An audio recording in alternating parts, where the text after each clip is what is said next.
میں اسحاق کریم کے برابر میں گنگ بیٹھا، روڈ کو تھامے اس rose red city of Petra کو حیرت سے تکتا، آنکھیں نہ چھپکتا تھا کہ یہ صرف پل دو پل کا کھیل تھا۔ آنکھ چھپکنے سے اس نے غائب ہو جانا تھا۔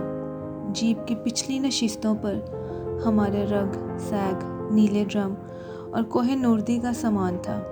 وقاص شیخ تھا اس پہاڑی کھیل کا پرانا کھلاڑی۔ نو آموز، تیکھی جنگل گھاس، ایسی مونچھوں والا ڈیرہ اسماعیل خانی ندیم، ایک اداس اور رومانوی شکل کا ماڈل نما شمشالی نوجوان قدرت تھا۔ مہربان کا شوخ اور نخریلا بیٹا رہبر تھا اور رجب شاہ تھا، اور ہم سب شمشال جا رہے تھے۔ کہا جاتا ہے کہ پچھلے زمانوں میں خنزہ کے میر وہ خود جیسے بھی تھے، مجرموں کو اپنے مخالفین کو شمشال کی سزا دیتا تھا۔ شمشال ایک پینل کالونی تھی، وہاں کوئی بھی اپنی خوشی سے نہیں جاتا تھا، لیکن میں دنیا کی تنہا ترین جگہ پر اپنی خوشی سے جا رہا تھا۔ زمانے بدل چکے تھے، پہلے وہاں مجرموں کو بھیجا جاتا تھا، اور یہ مجرم میں اپنی من مرضی سے وہاں جا رہا تھا۔ کیوں؟ اس لیے کہ میں نے اپنے کو کبھی جرم سے مبرہ نہیں سمجھا۔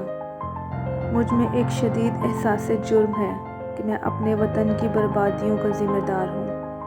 میں نے کبھی اپنی حماقتوں کو یہود و ہنود کی سازش نہیں ٹھہرایا، اس لیے میں مجرم تھا، اور میں شمشال جا رہا تھا اپنی خواہش سے۔ شمشال روڈ پر جیپ چلی جا رہی تھی، مجرم تھا، اور میں شمشال جا رہا تھا اپنی خواہش سے۔ شمشال روڈ پر جیپ چلی جا رہی تھی۔ پھر اس درے کے ایک گلابی شہر میں یوں ہوا کہ شمشال روڈ معدوم ہو گئی، اور جیپ ایک خلا میں سفر کرنے لگی۔ اس کے ٹائر گھومتے تھے، لیکن وہ اپنا وزن کھو چکی تھی، اور درے میں ایک اڑن تشتری کی طرح اٹھتی چلی جاتی تھی۔ پھر آہستہ آہستہ جیپ کا ڈھانچہ بھی تحلیل ہو گیا، اور صرف میرا وجود باقی رہ گیا، اور میں اس حالت میں بیٹھا معدوم ہو چکے راڈ کو بدستور تھامے ایک خلائی مسافر کی طرح اس گلاب درے کی چٹانی کائنات میں نہایت آہستگی سے بے آواز سفر کرنے لگا۔ صرف میں تھا، اور پیٹرا کے رومی شہر کے کھنڈر اس سویر میں گلابی ہو رہے تھے۔ اور پھر ایک لمحہ ایسا آیا کہ میں بھی اس کے رنگ میں رنگا گیا، اور اس شہر کی شان اور خوبصورتی انکار کرتی تھی کہ کبھی میں بھی فنا ہو سکتا ہوں۔ ایک شخص جو اپنے لاہور سے دور ہو کر جھیل سیف الملوک، دریائے سندھ اور ناگا پربت پر سے اڑان کرتا گلگت پہنچتا ہے، پھر وہاں سے کریم آباد، گلے مت کے راستے پسو کے قصبے میں جا ٹھہرتا ہے، اور جب گلے خدائی شاہراہ ریشم پر سفر کرتی درہ ہنجراب کے دیدار کو جاتی ہے یا کاشگر کا قصد کرتی ہے، تو وہ اس راہ راست سے بھٹک کر یکدم نوئے درجے کے زاویے پر دائیں جانب پسو کی نوکیلی چٹانوں کے اندر ان دیکھی راہوں کا رخ کرتا ہے، اور تب وہ ایک پہاڑوں کی اپنی تنہائی میں ایک گلابی شہر کو آنکھوں کے سامنے کھلتا دیکھتا ہے، تو وہ کیسے یقین کرے کہ فنا بھی آ سکتی ہے؟ اس میں اس کا تو کوئی دوش نہیں، اگر ہے تو اس کا جس نے اس سویر درہ شمشال کے چٹانی حصار، فسیلے اور قدیم شہر گلاب رنگ میں رنگے اور اسے بھی رنگ دیا۔ لیکن جیسا کہ مجھے ڈر تھا، یہ معجزہ پل دو پل کا کھیل تھا۔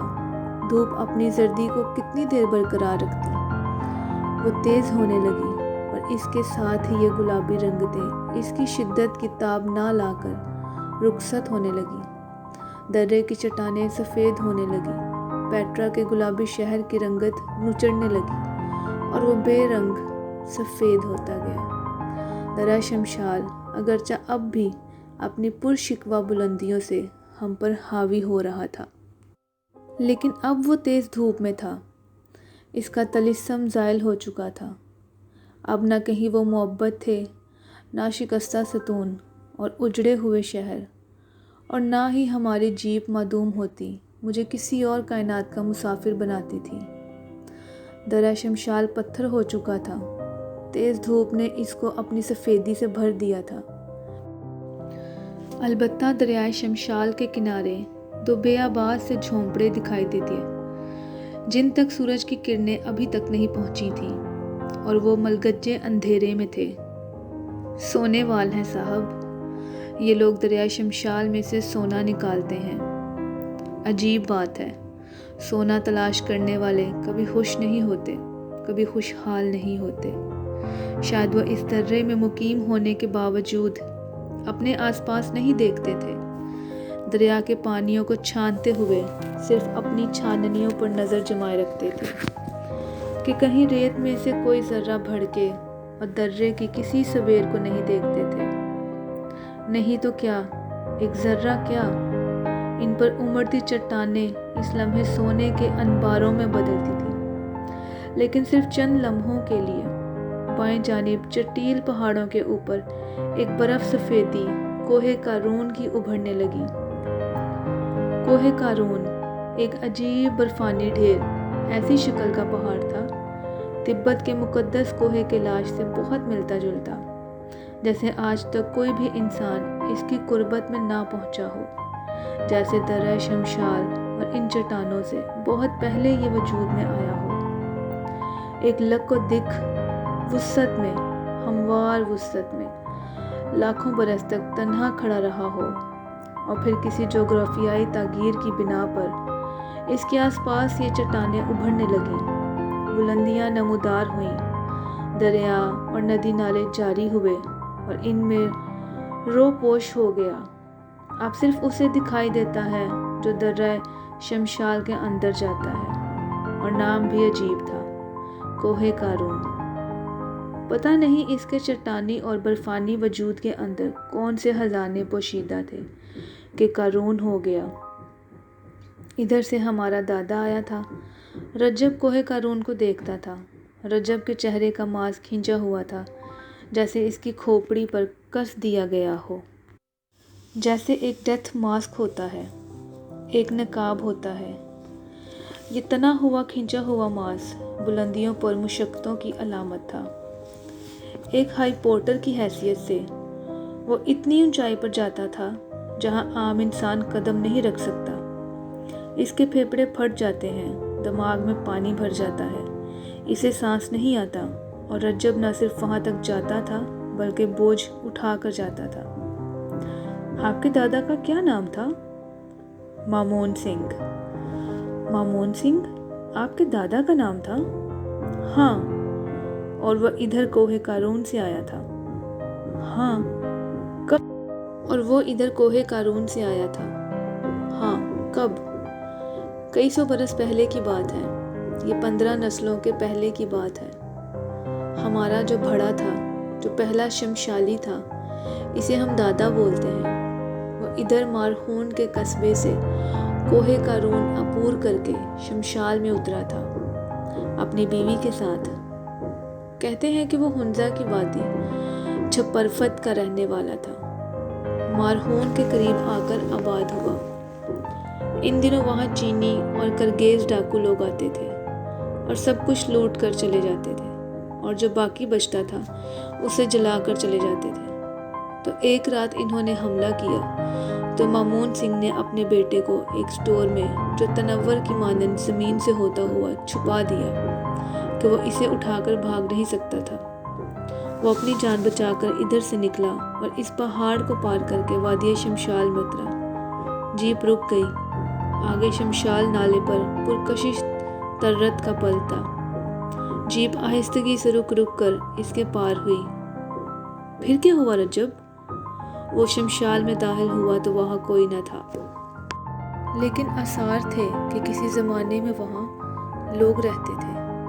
کھیتوں کے مینڈھے تھے، 2-4 کھنڈر تھے، گھروں کے اور ان کے اندر برتن تھے، پتھر کے بنے ہوئے، کاشتکاری کے اوزار تھے، کپڑا بننے کی کھڈیاں تھیں، پرانے موزے، یاک کے جوتے، جو کے توڑے، سراہیاں اور صدیوں سے بجھے ہوئے آتش دان اور سیاہ چھتیں تھیں۔ یہ ان مسافروں کے ٹھکانے تھے جو کبھی پامیر سے ترکستان جایا کرتے تھے۔ کھیتوں کے قریب ایک بہت بڑا پتھر تھا جسے دادا نے اٹھایا تو اس کے نیچے کچھ مٹی تھا۔ اسے ہٹایا تو اندر پانی کا ایک نہر چلتا تھا۔ ہمارا دادا اس وادی میں ٹھہر گیا اور کاشتکاری شروع کر دیا۔ ایک روز ہمارا دادا کھیت میں کام کرتا تھا تو اس کے گھر میں اس کی بیوی خدیجہ کے پاس ایک بزرگ آیا۔ اس کے پاس ایک بھیڑ تھا۔ بزرگ نے اس کو دعا دیا اور کہا کہ تم یہ بھیڑ کا قربانی کرو تو تمہارے ہاں اولاد آئے گی۔ بیوی نے یہ سنا تو فوراً گھر سے باہر نکل کر اپنے خاوند کو اس کا نام لے کر پکارا۔ مامون نے جب اپنی بیوی کے ہونٹوں سے اپنا نام سنا تو بہت حیران ہوا، کیونکہ ان کے تعلقات اچھے نہیں تھے، وہ ایک دوسرے کے ساتھ بولتے نہیں تھے۔ بیوی ناراض تھی کہ وہ اپنے بیٹے کو چھوڑ کر کیوں آ گیا ہے، اس لیے کبھی اس کا نام نہیں لیتی تھی۔ اس لیے مامون حیران ہوا اور سمجھ گیا کہ اگر آج بیوی نے اس کا نام پکارا ہے تو کوئی خاص بات ہے۔ گھر میں آیا تو بیوی نے بزرگ کا بتایا، لیکن کیا ہوا کہ بزرگ غائب ہو گیا اور بھیڑ البتہ موجود رہا۔ پھر مامون نے وہ بھیڑ قربان کیا تو اس کی برکت اس کے ہاں اولاد ہوا۔ ہم سب شمشالی اس کا اولاد ہیں۔ اتنی قدیم تاریخ ہے آپ کی؟ ہاں، رجب نے سر ہلایا۔ پھر ہمارے دادا کے بیٹے شیر نے پولو کا میچ کھیلا۔ پولو کا کھیل اس زمانے میں بھی ہوتا تھا؟ ہوتا تھا۔ مامون سنگھ کا بیٹا ہو۔ مامون سنگھ کا بیٹا ہوا شیر، تو اس نے چینی لوگوں کے ساتھ شمشال پامیر کے اوپر پولو کھیلا، لیکن ایسا کھیلا کہ چینی گھوڑوں پر سوار تھے اور شیر ایک یاک پر بیٹھا تھا۔ یاک پر بیٹھ کر پولو کھیلا؟ ہاں، سینکڑوں برس پہلے شمشال پاس میں کھیلا تھا۔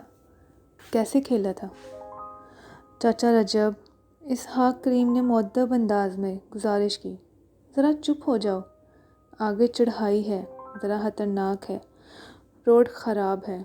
اور واقعی شمشال روڈ ایک زرافے کی گردن کی طرح سیدھی ہوئی اور یوں اٹھی کہ آسمان کی نیلاہٹ کو چھونے لگی، اور دریائے شمشال نیچے بہت نیچے آ کر ایک لکیر ہونے لگا اور ویرانی بڑھنے لگی۔ شمشال پہنچے گا تو آپ کو بتائے گا کہ پولو کیسے کھیلا۔ رجب نے سرگوشی کی۔ درا شمشال دھوپ کی تیزی میں سفید تھا اور سناٹے میں تھا۔ چٹانوں کے گلابوں کا رنگ نچڑ چکا تھا اور